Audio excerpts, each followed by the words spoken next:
Our mission's pretty simple. We're about student success through institutional excellence. But one of the challenges that NCTC has that is maybe a little unique is that we serve 87% of our student population comes from out of district. Here often from our schools in our areas are, we can't keep students in our communities. They graduate high school and they leave. Or they may even get a credential or a degree from NCTC and they leave. And so trying to work with that. But one of the telling pieces of data for us was this. This is the data for our counties we're serving our Red River Promise with. And this told us that in a cohort of 8th graders that started out at 800 plus students, that by the time they exit, that only 200 and change of those are earning any post-secondary credential. Now that includes any level 1 certificates or level 2, so any form of post-secondary education. That means we're losing 660 plus students. That is a story that we weren't comfortable with. That is a story that our high school partners, our ISDs, are not comfortable with. They want this as much as any.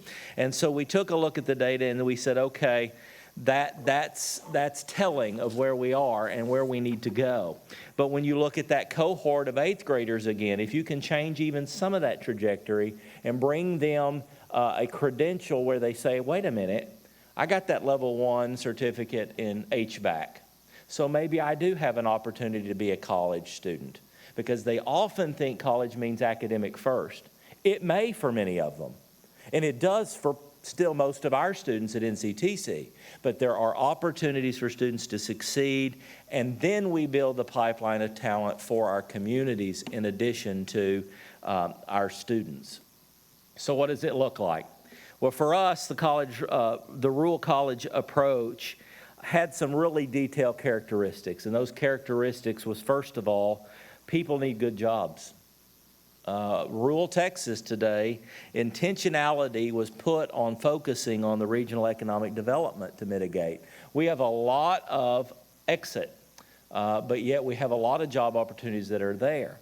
Plus, we have a lot of foundation. NCTC is very, very fortunate. We have a very strong foundation for a college our size.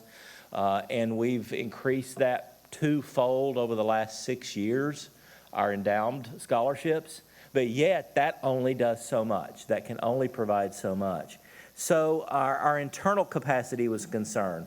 We don't have all the staff that some others have to do this work. How do we share that work? How do we share counselors? One of the things we're most excited about, we're working toward, is this notion of shared success coaches between the college and the high school. Students need more help than what we heard earlier said, and that's just, here's your advising plan, go register. And they need a hands-on approach to working and continuing to get through the path. But then we don't want to leave them alone once they get to us. You get them through that process, you get them in the freshman year of their college experience, and then you say, well, hope you can navigate our waters. Our waters are still hard to navigate. Higher ed, folks, we've got to learn mechanisms to make our approaches easier for accessibility. We've got to change the narrative. We need to change some of our terminologies. So how do we share data?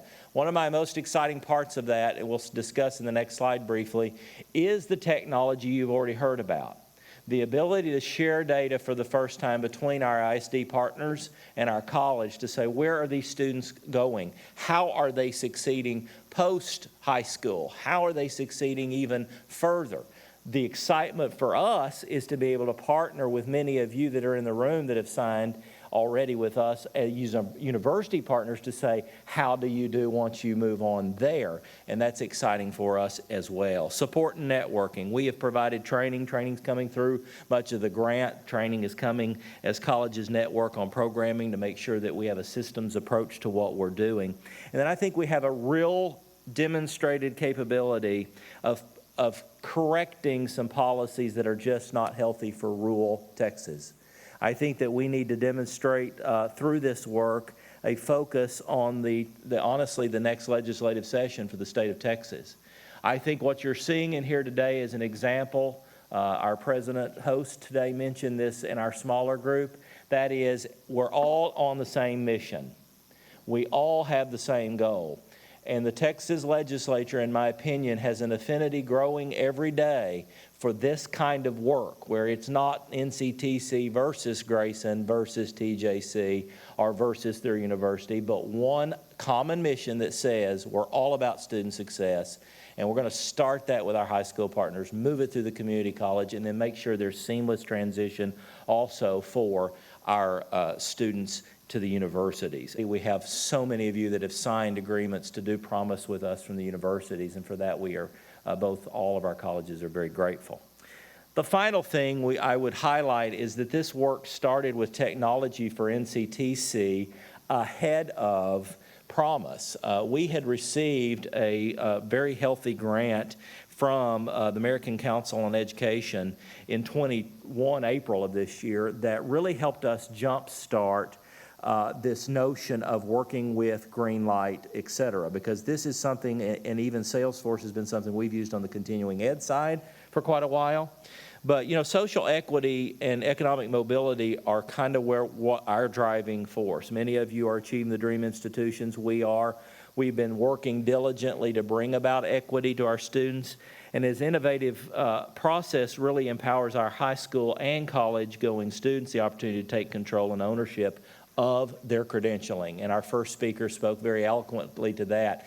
That's exciting for us to be able to. So we're already in that. We were already familiar with many of those programs and able to move forward to see success there.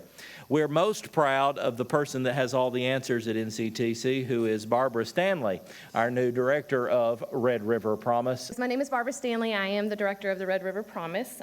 Very excited about this opportunity. I pinch myself every day that this is what I get to do. So not to really go over it, but we just kind of want to talk about the technology aspect and how grateful we are that this is implementing now. Through the grant, when we implement technology such as Salesforce and Greenlight, we're able to see how when we invest in the right resources in the right ways, all stakeholders are benefiting, and we are able to simplify and improve the college processes. So the Red River Promise, year one, where are we at? High school leaders. All stakeholders, we're going to have their commitment and their collaboration in order for this to truly make change. So the high school leaders have been amazing, our ISDs. We're working together to share the message and promote the program to our students, parents, communities, wherever FAFSA nights, student information nights, Apkai Texas workshops, counselors breakfast, wherever the students, the parents are, wherever the community leaders, donors are, we are. Okay, so these are some of the launching marketing initiatives that we've been using. One of those is the infograph on the left. We're using this with our employees and staff, making sure that they have all the information and that it's correct and accurate so they can share it. In our rural communities, our staff is our recruiting. So our employees, they are parents or cousins or aunts or uncles, or they have family members, or they work with others that are in the community. So making sure that they have the correct information, because when they go to the grocery store, they're promoting it. Or when I'm speaking with staff, like I was at Bowie and I was with the nighttime administrator, and I made sure to introduce myself and what the program was, gave her a flyer, and she said, I'm going to share this with my daughter.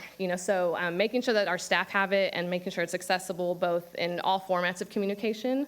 The second image there is one of the digital images we're giving our ISDs, that just kind of identifies the benefits that they can use on their computer screens, on Facebook, social media.